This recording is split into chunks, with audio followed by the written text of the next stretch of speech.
ونستهديه ونستغفره ونعوذ بالله من شرور أنفسنا ومن سيئات أعمالنا من يهده الله فلا مضل له ومن يضلله فلا هادي له أشهد أن لا إله إلا الله وحده لا شريك له وأشهد أن محمدا عبده ورسوله يا أيها الذين آمنوا اتقوا الله وقولوا قولا سديدا يصلح لكم أعمالكم ويغفر لكم ذنوبكم ومن يطع الله ورسوله فقد فاز فوزا عظيما الحمد لله الذي بنعمته تتم الصالحات ربنا آتنا من لدنك رحمة وهيئ لنا من أمرنا رشدا اللهم آت نفسي تقواها وزكيها وأنت خير من زكاها أنت وليها ومولاها. Alhamdulillah, syukur pada Allah Azza wa Jalla kerana dengan rahmat dan juga limpah kurnia yang Allah Ta'ala berikan, dapat kita bersama pada malam ini. Sambungan kita pada risalah Sirah Nabawiyah Durusun wa Ibar, Sirah Nabawiyah Pedoman dan Pengajaran, daripada bahagian yang keempat, iaitu Munzul Hijrati Hatta Istiqrarun Nabiyyu fil Madinah, perjalanan hijrah Nabi sehingga Nabi stabil di Madinah Al-Munawwarah. Kita sambung daripada pedoman dan pengajaran poin yang ke-13. Poin yang ke-13 yang disebutkan oleh penulis rahimahullahu ta'ala. Kita tengok apa yang disebut sini. Dia kata, penduduk Yathrib yang beriman di kalangan Ansar dan Muhajirin merasa gembira kerana Rasulullah sallallahu alaihi wasallam tiba dengan selamat. Kegembiraan ini telah menyebabkan kaum wanita dan kanak-kanak turut keluar dari rumah mereka, manakala kaum lelaki pula meninggalkan kerja-kerja mereka. Secara zahir, Yahudi juga turut mengambil sikap menyertai penduduk Madinah meraihkan kegembiraan mereka. Namun batin, mereka merasa sakit hati ekoran wujud persaingan kepimpinan baru. Kegembiraan orang-orang mukmin bertemu dengan Rasul mereka tidak pelik, lantaran bagindalah dengan izin Tuhan yang menyelamatkan mereka daripada kegelapan kesesatan kepada cahaya kebenaran dan menuju jalan Allah yang maha perkasa lagi maha terpuji. Sementara sikap Yahudi juga tiada keganjilan. Mereka memang dikenali dengan sikap mengampu, iaitu bermulut manis, dan nifaq, iaitu bermuka-muka kepada masyarakat yang sudah hilang penguasaan mereka. Mereka juga terkenal dengan sikap marah dan dengki terhadap sesiapa yang merampas hak ketuanan mereka ke atas bangsa lain. Poin yang ke-13, penulis Dr. Mustafa As-Sibai rahimahullahu ta'ala, dia cerita tentang selepas perjalanan Nabi sallallahu alaihi wasallam daripada Nabi keluar daripada Mekah menuju ke Madinah melalui jalan. Perjalanan yang Nabi lalui itu bukanlah jalan yang biasa dilalui oleh kebanyakan orang untuk pergi ke Madinah daripada Mekah. Madinah pada waktu itu belum lagi nama Madinah. Madinah pada waktu itu namanya Yathrib.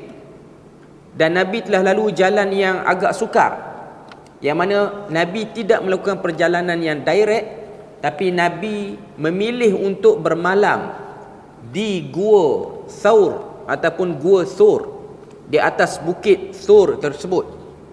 Beberapa hari, beberapa malam Nabi berada di situ. Sebab perjalanan Nabi inilah perjalanan mengatur strategi dakwah.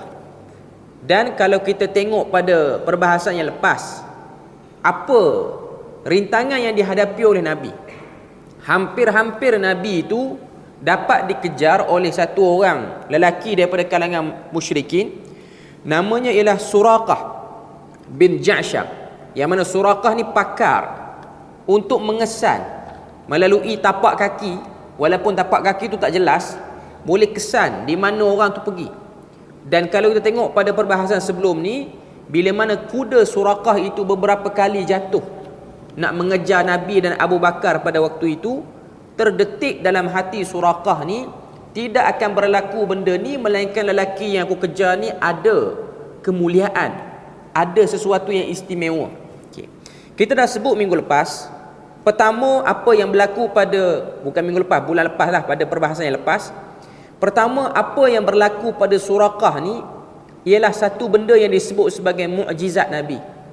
Mukjizat yang menunjukkan kebenaran Rasulullah sallallahu alaihi wasallam. Itu yang jelas sikit. Yang kita boleh ambil daripada sudut yang lain ialah bagaimana orang yang belum bersama dengan kebenaran, lintasan hati, gerak hatinya tu biasanya datang daripada akal yang sihat, datang daripada fitrah yang betul.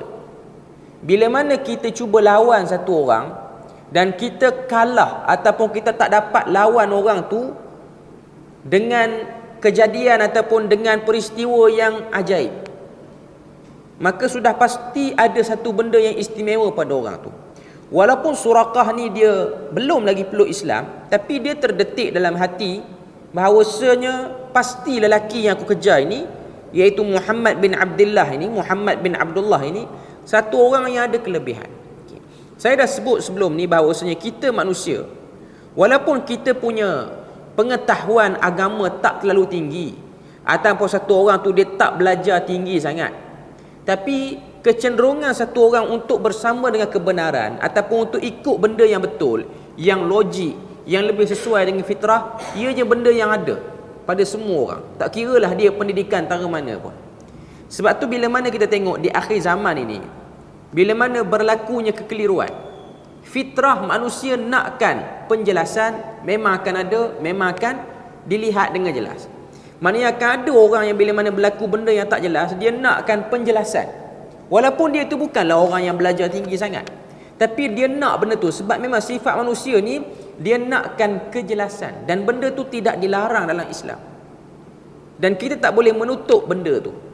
Walaupun kita cuba usaha untuk mendiamkan orang supaya orang tak bertanya benda tu, tapi soalan-soalan dalam pemikiran, dalam lintasan hati tetap akan datang.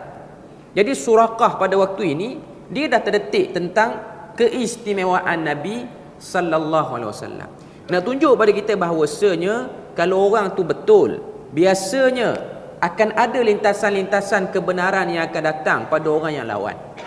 Benda ni berlaku pada kebanyakan orang yang lawan Nabi, yang sama ada dia sempat masuk Islam ataupun tak sempat masuk Islam, mereka menyedari hakikat itu. Mereka ada lintasan itu. Okay.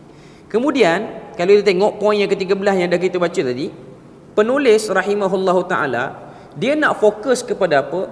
Dia nak fokus tentang kegembiraan. Kegembiraan penduduk Yathrib ataupun Madinah ketika mana sampai Nabi. Kita pun tahu perjalanan Nabi ni dia taklah direct sampai ke Madinah terus, melainkan Nabi berhenti pada beberapa tempat. Sehingga Nabi membina masjid, antaranya ialah Nabi bina Masjid Quba sebelum Nabi sampai ke Madinah Al-Munawwarah. Okay. Cuma nak fokus kenapa gembiranya orang Ansar. Orang Ansar taklah dengar wahyu banyak sangat pada waktu ni. Kegembiraan orang Ansar, adakah mereka ni tahu isi kitab? Ada beberapa orang kumpulan yang duduk di Madinah. Pertama ialah orang Arab, yang kedua ialah orang Yahudi yang duduk di Yathrib pada waktu tu. Arab ini mereka terdiri daripada Aus dan Khazraj. Yahudi pula terdiri daripada Quraidah, Qainuqa dan Bani Nadir. Ini ialah orang-orang Yahudi yang berhijrah daripada tempat lain duduk situ. Kita tahu bahawasanya antara sebab Yahudi duduk situ kerana mereka mengikut daripada apa yang terdapat dalam kitab suci terdahulu. Akan zahirnya Nabi yang penutup ini di kawasan yang berada padanya dua bukit yang berwarna hitam ataupun dua gunung yang berwarna hitam, merujuk kepada Madinah. Sebab bukit-bukit, gunung-gunung yang ada di Madinah ni, batu-batuan dia tu berwarna gelap. Dia tak sebut exactly tempat tu, cuma dalam kitab terdahulu sebut tempat tu banyak tumbuh pokok tamar, ladang kurma banyak, dan gunung ataupun bukit batuannya berwarna hitam. Duduk situ sebab nak tengok kebesaran ataupun nak tunggu kedatangan Nabi. Sebab mereka sangka Nabi yang penutup ni keluar daripada kelompok Bani Israel. Rupa-rupanya Nabi tu daripada tempat lain, tempat dakwah dia ialah di situ, bukan di orang situ, iaitu Nabi Muhammad sallallahu alaihi wasallam. Tapi tak dapat dinafikan sikap degil, sikap superior yang ada dalam diri Yahudi itu memang dibawa sekali. Mereka merasakan mereka bangsa yang terbaik. Mereka merasakan mereka bangsa yang dipilih oleh Allah Azza wa Jalla, sehingga keluar daripada bangsa mereka ni nabi-nabi dan rasul-rasul yang terdahulu. Bila mana dia orang duduk di Madinah, duduk di Yathrib, mereka menguasai kebanyakan urusan penduduk Yathrib. Mereka menguasai ekonomi dan mereka juga menjadi pencatur kepada politik semasa pada waktu itu. Sebab itulah kalau kita tengok antara sebab berlakunya perbalahan di kalangan Aus dan Khazraj ialah kerana adanya bisikan-bisikan jahat daripada kelompok Yahudi ini. Itu memang sifat dia. Kalau kita baca Al-Quran, Allah Ta'ala sebut dengan jelas dalam surah Baqarah, sifat-sifat Yahudi ni panjang lebar. Beberapa golongan yang Allah Ta'ala sebut, daripada golongan intelektual sampailah kepada golongan ummiyin, yang tak reti baca, tak reti menulis, daripada kalangan Yahudi. Dijelaskan tujuan dia apa? Berwaspada dengan Yahudi. Dan yang kedua ialah supaya orang Islam tidak mengikut jejak golongan yang dah ada kitab tapi masih lagi sesat, dah ada kitab tapi masih lagi pilih untuk menentang wahyu. Jadi pada waktu itu Yahudi yang menguasai. Tapi bila mana Yahudi ni dia bergaduh dengan Arab, dia selalu sebut perkataan, kalau datang Nabi akhir zaman, kami akan minta Nabi tu doakan kecelakaan kepada kamu, Aus dan Khazraj ataupun Ansar. Jadi orang-orang Arab ni daripada kalangan Aus dan Khazraj, mereka ni takut terkena benda tu. Mereka pun dalam usaha cari Nabi akhir zaman ni siapa, dan mereka cuba nak deal dulu dengan Nabi tu supaya Nabi tu menyebelahi dia orang. Sebab tu bila mana berlaku seruan yang pelik di Mekah, orang-orang Yathrib ni dia pergi buat ziarah ataupun haji jahiliah ni, dia orang dengar ada satu orang lelaki muda duk seru tentang tauhid ni, dia orang cepat-cepat pergi. Dan dia orang nak tengok sifat-sifat itu, sebab dia orang pun ada maklumat daripada orang Yahudi tentang sifat Nabi akhir zaman. Dan berlakulah perjanjian Aqabah pertama, perjanjian Aqabah yang kedua, yang mana pada waktu tu ada dua orang daripada kalangan Yathrib ni, daripada kaum Aus dan Khazraj, Sa'ad bin Ubadah dan juga Sa'ad bin Mu'adh. Kedua-dua ni ialah ketua bagi kaum Aus dan Khazraj tu, yang mana dua tu bergaduh, berbalah dalam tempoh yang lama. Akhirnya disatukan oleh Nabi bila mana Nabi sampai. Bila mana Yahudi tengok benda tu, ianya satu ancaman besar kepada Yahudi. Tapi sikap suka bermuka-muka itu pasti ada. Sebab tu kalau kita tengok, Yahudi akan bersama dengan mana-mana orang Arab yang tidak suka juga dengan Nabi. Jadi Yahudi telah memilih ataupun telah duduk dekat dengan satu orang yang bernama Abdullah bin Ubay. Abdullah bin Ubay bin Salul, ketua munafikin. Sebab Abdullah bin Ubay ni pun orang yang dicalonkan nama untuk jadi penguasa Madinah, tapi datang Nabi, orang Madinah tak peduli Abdullah bin Ubay. Orang fokus pada Nabi lagi. Okey. Jadi Yahudi duduk di situ bersama dengan kelompok ini. Yahudi ingin meruntuhkan kesatuan Islam daripada dalam. Itu antara perancangan yang ingin dijalankan. Tapi dengan sebab takdir Tuhan tidak menyebelahi perancangan itu kepada Yahudi, perancangan itu Allah Ta'ala dah rancang seeloknya, kemenangan itu datang ataupun diberikan kepada Nabi sallallahu alaihi wasallam, sehingga kemuncak berlakunya perang Khaybar. Perang Khaybar itu akhirnya mengeluarkan semua Yahudi daripada kota Madinah. Jadi itu benda yang kita boleh tengok. Walaupun dia orang sambut Nabi, dia orang sambut tu dalam keadaan berjaga-jaga dan nak tengok macam mana latar orang yang bersama dengan Nabi. Okay. Selain daripada tu, kalau kita tengok muka surat 40 yang disebutkan oleh penulis, dia kata, begitu juga kepada sesiapa yang menghalang mereka daripada merampas harta orang di atas nama hutang melalui amalan riba. Merujuk pada orang Yahudi lah, sebab dia orang menguasai ekonomi Yathrib.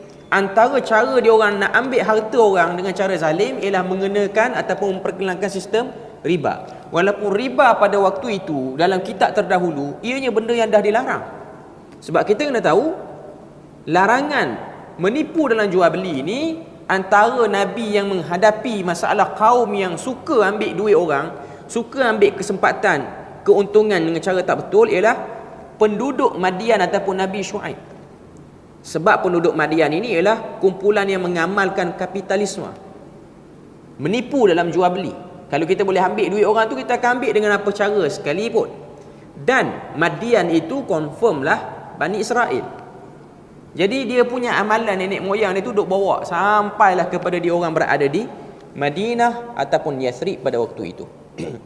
Atau menghalang mereka menumpahkan darah orang di atas nama nasihat dan cadangan pendapat. Yahudi masih terus berdendam terhadap setiap orang yang membebaskan bangsa lain daripada penguasaan mereka. Maknanya dia tak suka kepada Nabi sebab Nabi ni nak cerdikkan Aus dan Khazraj ataupun Ansar. Dendam ini diakhiri dengan tipu daya dan konspirasi. Seterusnya pembunuhan jika mereka mampu. Inilah perangai dan sifat semula jadi mereka.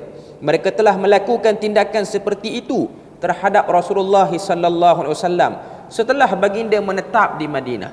Sekalipun piagam yang dibuat antara baginda dengan mereka bertujuan untuk bekerja sama dan saling hidup dengan aman, namun Yahudi merupakan satu kaum yang sentiasa dan selama-lamanya menyalakan api peperangan. Inilah sifat sebenar Yahudi. Dalam Al-Quran ayat 64 surah Al-Maidah, Allah Ta'ala sebut, kullama awqadu naran lil harbi atfa'aha Allah. Tiap kali mereka menyalakan api peperangan, Allah Ta'ala padamkan.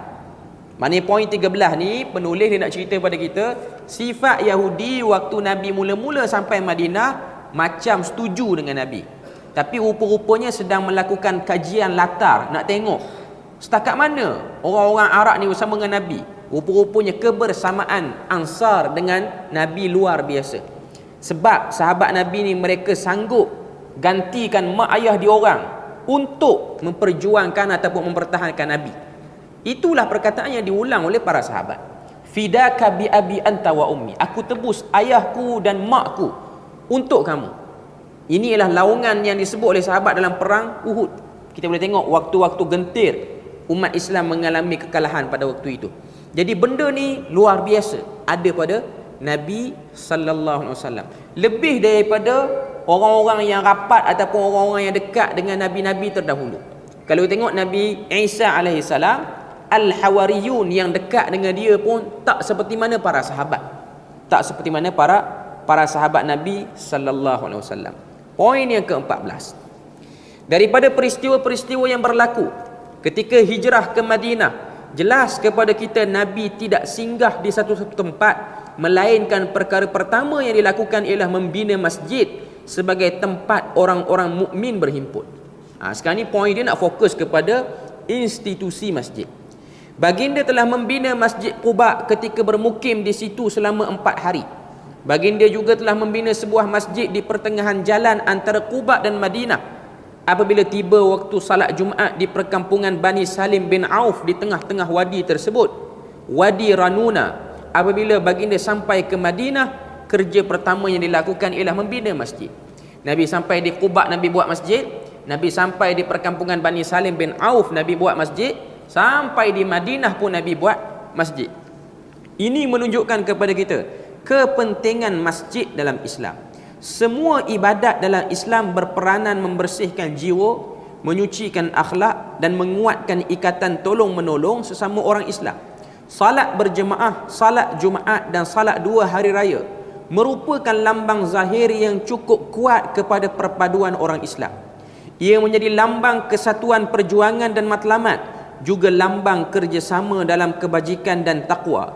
Tidak ragu lagi, masjid membawa mesej kemasyarakatan dan kerohanian yang agung kedudukannya dalam kehidupan orang Islam. Ia berperanan menyatukan saf-saf, mendidik jiwa, menyedarkan hati dan akal, menyelesaikan masalah serta mempamerkan kekuatan dan kekukuhan mereka. Jadi ini poin yang nak disampaikan oleh penulis tentang institusi masjid. Apa yang Nabi buat tunjuk pada kita, orang Islam dia kena ada tempat untuk dia berhimpun, dia kena ada tempat untuk dia duduk sekali.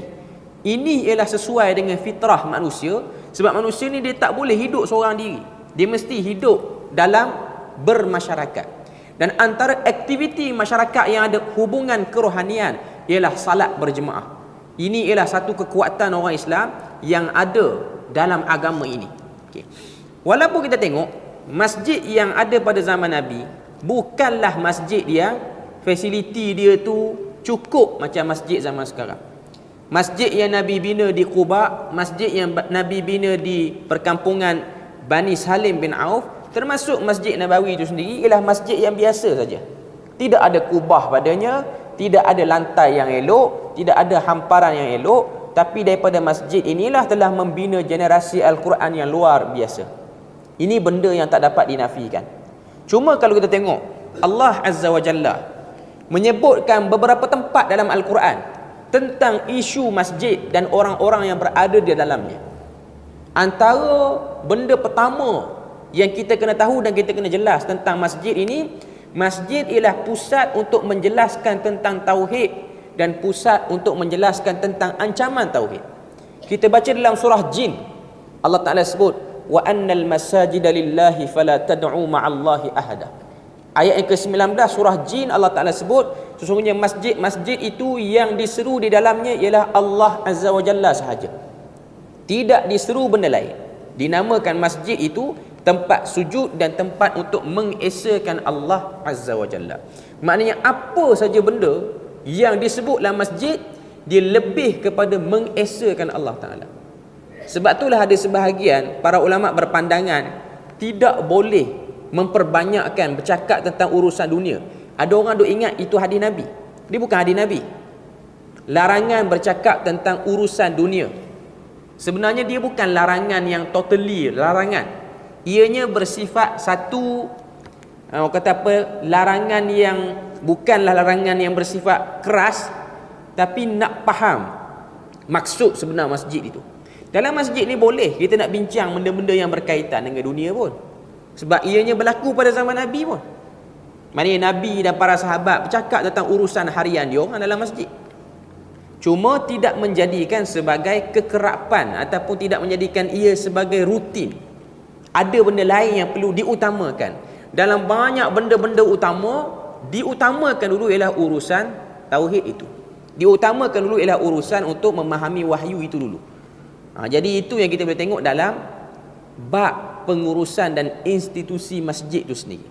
Kemudian penulis dia sebut sini, sejarah masjid dalam Islam membuktikan ketumbukan tentera Islam dilancarkan dari masjid untuk meliputi muka bumi dengan hidayah Allah.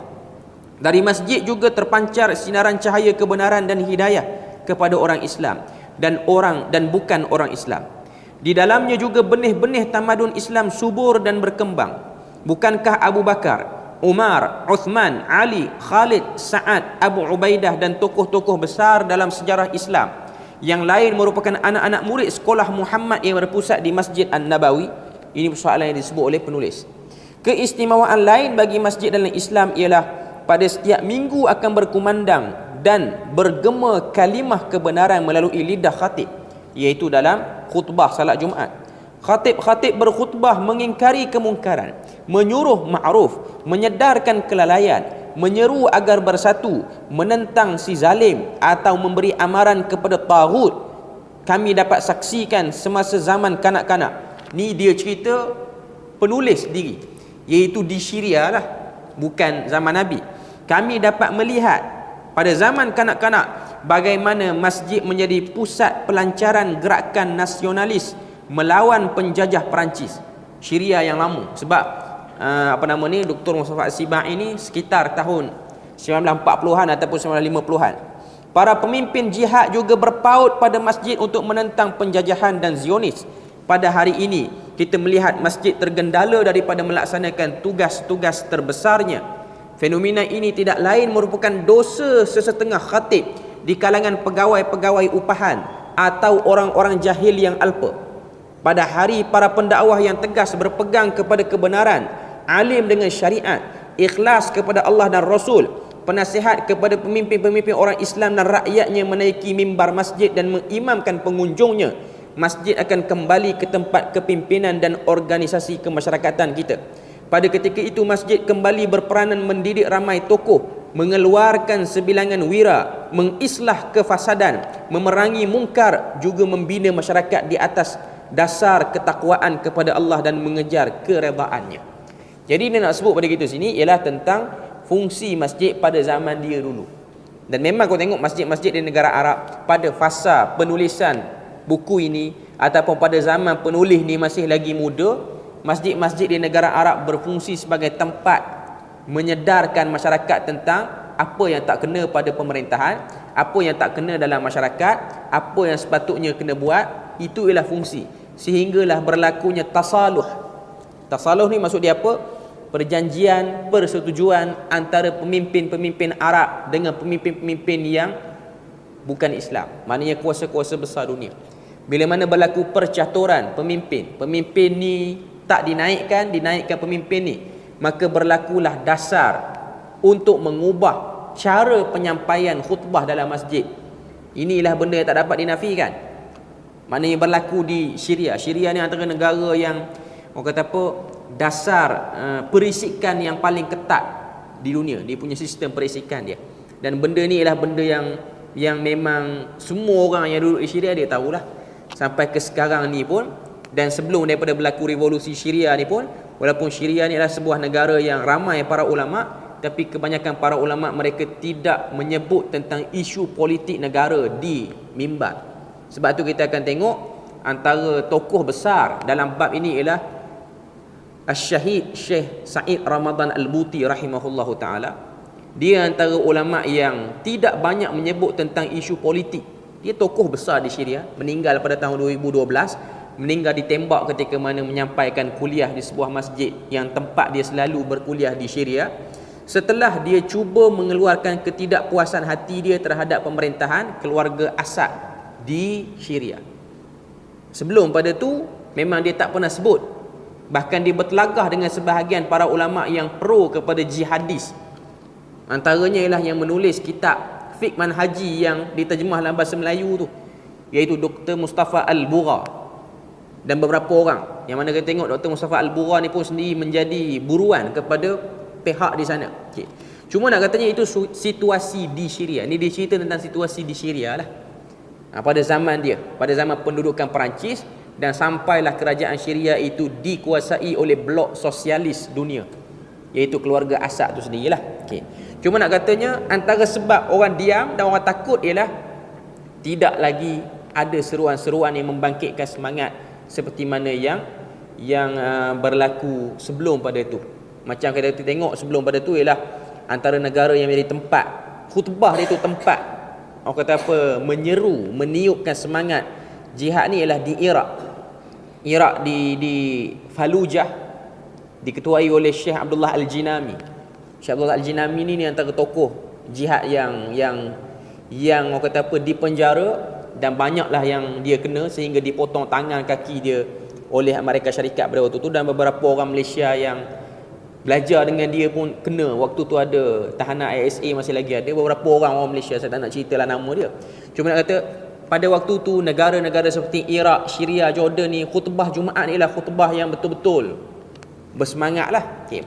Selepas berlakunya tasaluh, persetujuan itu, pemimpin-pemimpin daripada blok sosialis mulai menguasai negara-negara Arab, maka benda tu mulai diam, sedikit demi sedikit, sedikit demi sedikit. Okay.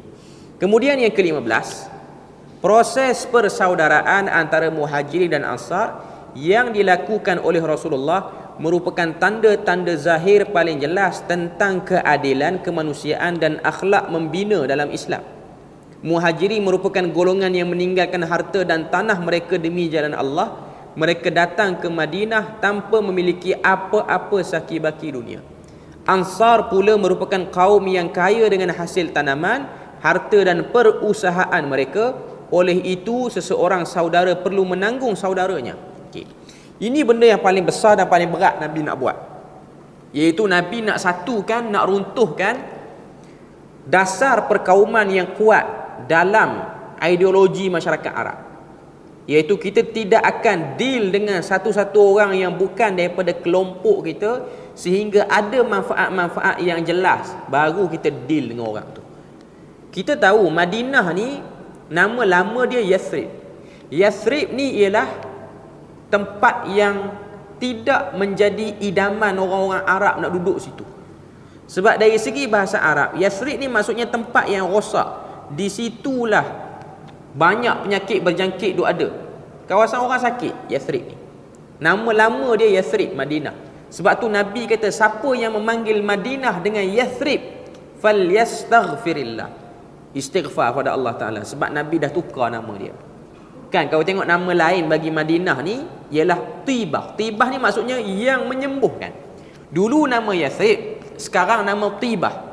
Cuma yang masyhur ialah Al-Madinah Al-Munawwarah. Okey. Tibah tu maksudnya yang menyembuhkan. Sebab Nabi bila mana Nabi sampai ke Madinah, beberapa orang sahabat daripada kalangan Muhajirin, Bilal bin Rabah dan beberapa orang, dia orang ni demam dengan sebab tak sesuai dengan cuaca Madinah. Dia lain. Cuaca Madinah sangat berbeza dengan cuaca di Mekah. Walaupun kedua-duanya kawasan pergunungan, tapi di Mekah ni dia lebih kepada kawasan lembah. Dia lebih rendah dan dia lebih, orang kata apa, lain lah sikit dia punya cuaca dia. Okay. Jadi bila mana sahabat ni dia sampai, dia demam, mengadu pada Nabi. Ada yang demam sampai lama lah. Demam dulu bukan macam demam sekarang. Kalau demam tu boleh sampai 2 minggu, 3 minggu. Okay. Jadi Nabi pun berdoa pada Allah Ta'ala supaya diberikan kemuliaan pada kota ini. Antara doa yang masyhur, riwayat dalam Musannaf Abdul Razzaq dan juga dalam riwayat-riwayat yang lain, Allahumma barik lana fi madinatina. Itu antara doa Nabi. Bila mana Nabi berdoa, Nabi bermimpi pada waktu malam. Nabi tengok ada seorang perempuan tua, pakaian dia kotor, keluar daripada Madinah menuju ke Juhfah. Satu tempat orang miqat daripada arah Iraq. Juhfah. Kalau kita naik flight sekarang ni, kita buat umrah daripada KLIA tu pakai ihram siap-siap, ataupun ada orang nak pakai ihram atas flight, kita akan bermiqat di kawasan nama dia Juhfah.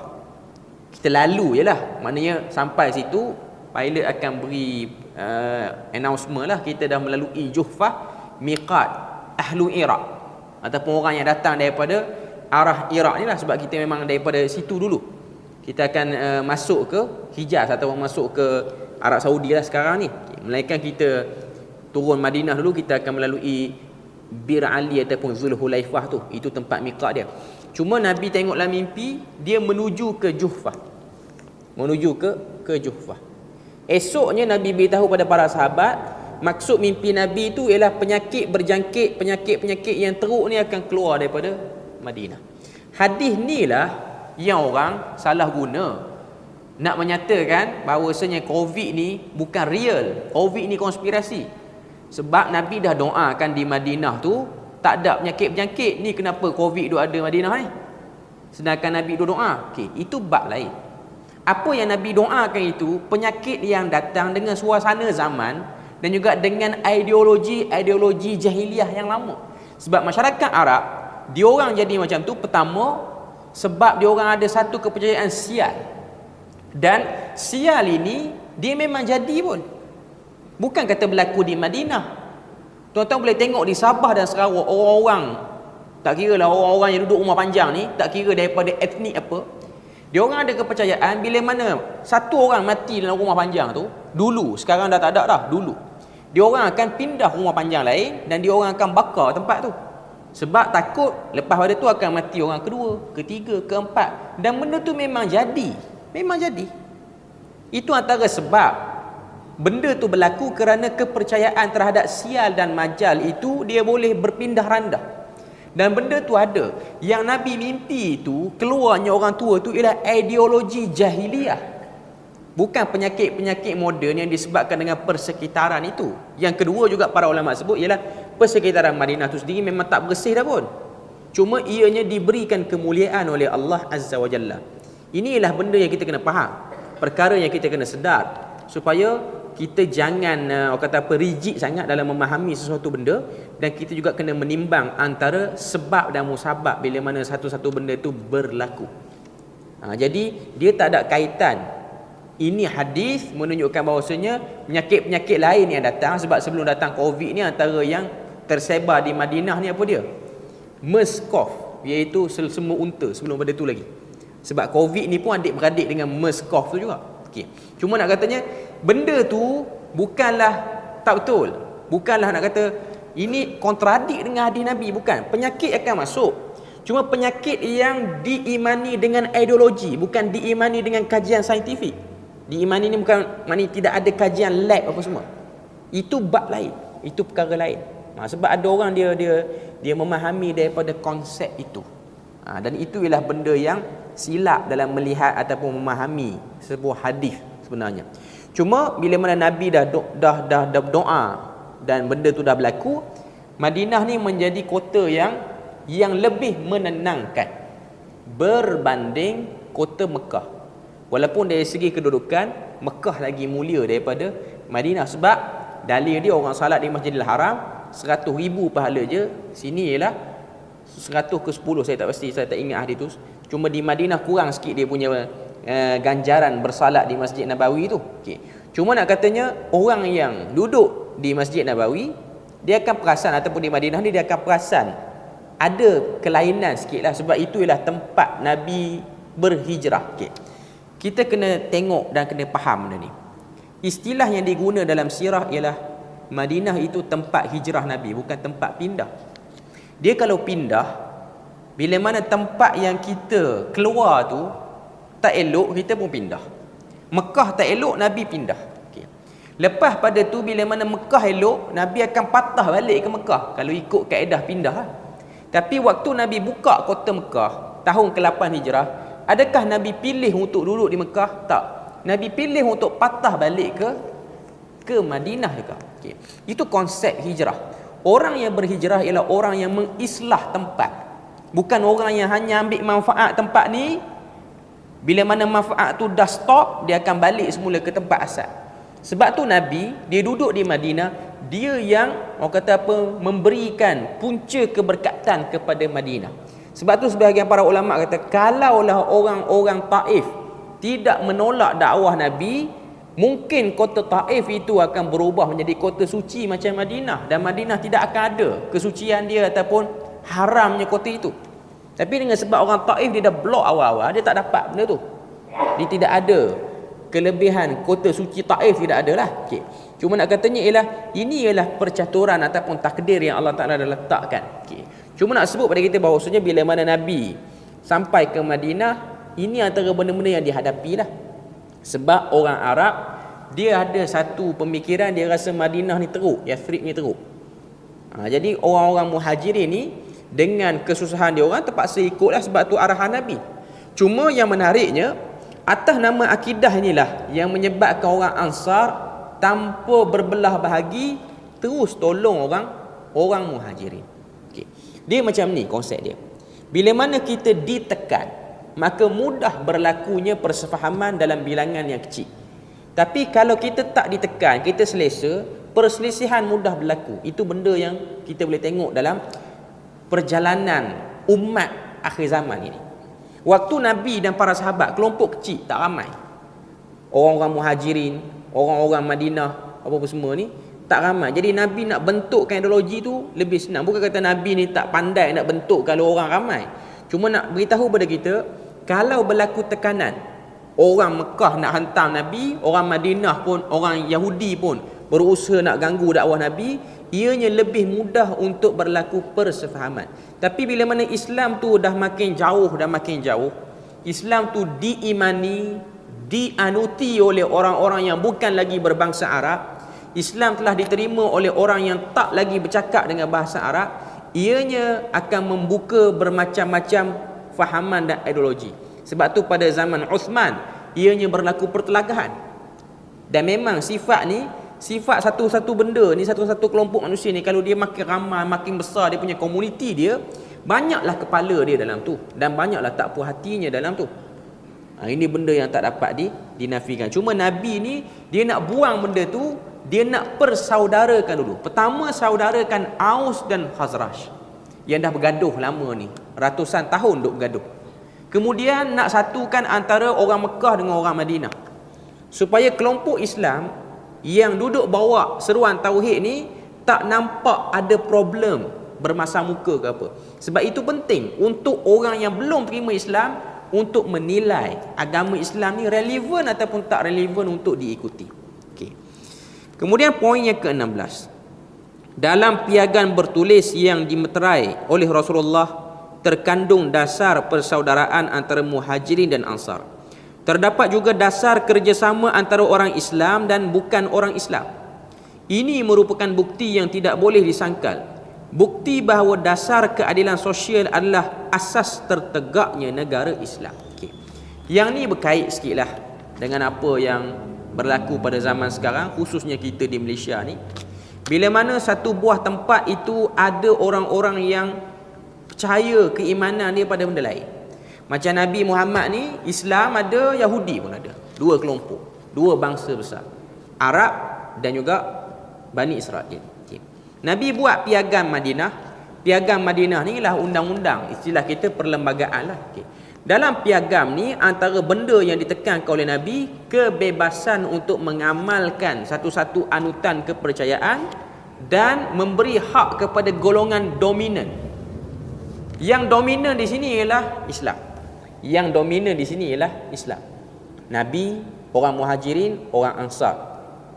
Yahudi ada 3 kabilah tu, iaitu Quraidah, Nadir, Qainuqa. Dia orang pun bukan duduk Madinah dekat sebelah masjid Nabi. Dia orang duduk di Khaybar. Khaybar ni jauh. Kalau tuan-tuan pergi Madinah ini, Khaybar ni jauh daripada masjid Nabi, beberapa puluh kilometer jugalah. Dia orang tak dekat dengan masjid. Okay. Jadi Nabi benarkan dia orang untuk duduk, untuk melakukan ibadah, dibenarkan. Cuma tidak dibenarkan untuk mengwar-warkan syiar secara berlebihan. Ini konsep bagi satu orang ataupun satu kelompok Islam kalau dia dah ada kekuasaan pemerintahan. Sebab itulah orang kecoh pasal isu, orang kata isu sebahagian pelajar sukarelawan yang basuh kuil Hindu. Isunya ialah dominan. Pemerintahan yang dominan ialah berada pada orang Islam. Walaupun ada orang kata tak perlu besarlah isu ni. Dan ada orang kata sebenarnya pelajar tu pun tak tahu dia orang nak kena basuh tempat tu. Okay. Tapi hukum asal pada benda ni, jumhur mengatakan ianya tidak boleh. Walaupun ada orang kata ada mazhab yang benarkan kita ni bekerja di, orang kata apa, di rumah-rumah agama lain. Okay. Dan kalau kita tengok mazhab itu ialah mazhab Maliki, dan mazhab Maliki dia buat benda tu ialah kerana pemerintah pada zaman Abbasiyah ni dia orang pro Malikiyah. Dan Maliki ni dia nak nampakkan toleransi agama, dia benarkan benda tu. Memang ada dalam kitab-kitab fiqh satu orang Muslim yang bekerja di rumah ibadat agama lain, gereja ke, sinagog ke, dia jadi siak ataupun tukang cuci, gaji dia tu halal, boleh diterima. Kita pergi lalu azan dulu sebelum kita habiskan yang ni sikit.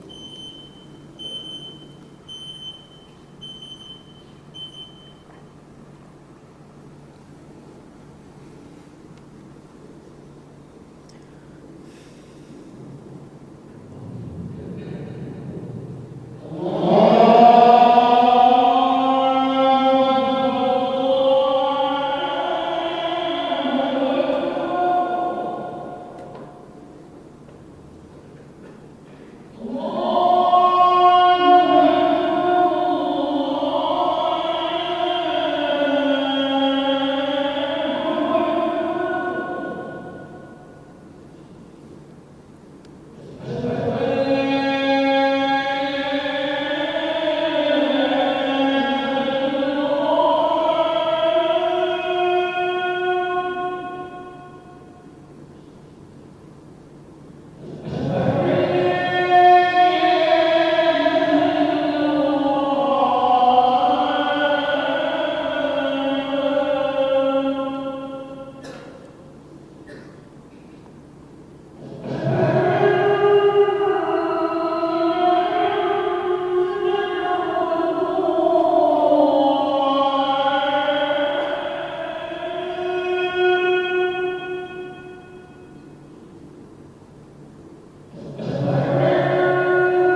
kita sambung sikit lagi apa yang disebut. Penulis rahimahullah dia kata, antara sebab termeterai piagam itu ialah untuk menunjukkan siapa yang dominan, dan dalam tu pun ada unsur-unsur toleransi yang jelas yang ditunjukkan oleh Nabi sallallahu alaihi wasallam. Maknanya satu orang yang minoriti perlu menghormati kepada majoriti, dan golongan majoriti tidak boleh menggunakan hak majoriti sewenang-wenangnya selama mana ianya masih lagi ada ruang bertoleransi. Cuma kita kena tahu bahawasanya bila mana ruang toleransi itu diberi, ianya berpada, jangan sampai mengataskan daripada kadar syariat yang dibenarkan. Sebab bila mana Islam dominan, dia ada konsep dakwah yang perlu dibuat, iaitu mempromosikan Islam. Bukan hanya membiarkan satu orang tu nak amalkan saja. Dalam kepala seorang pemimpin ni pun nak kena fikir macam mana yang non-Muslim ni nak bagi faham kenal Islam, supaya dia tidak ada gambaran yang salah. Itu konsep yang sebenarnya ditunjukkan oleh Nabi dalam piagam Madinah untuk stabilkan politik di Madinah. Okay. Jadi alhamdulillah kita dah selesai perbahasan itu, dan insya-Allah kita akan sambung pada bahagian kelima, iaitu peperangan-peperangan yang dihadapi oleh Rasulullah sallallahu alaihi wasallam. Setakat itu saja, moga Allah Taala beri rahmat dan berkat. Subhanakallahumma wa bihamdik, asyhadu an la ilaha illa anta wa astaghfiruka wa atubu ilaik. Wassalamualaikum warahmatullahi wabarakatuh.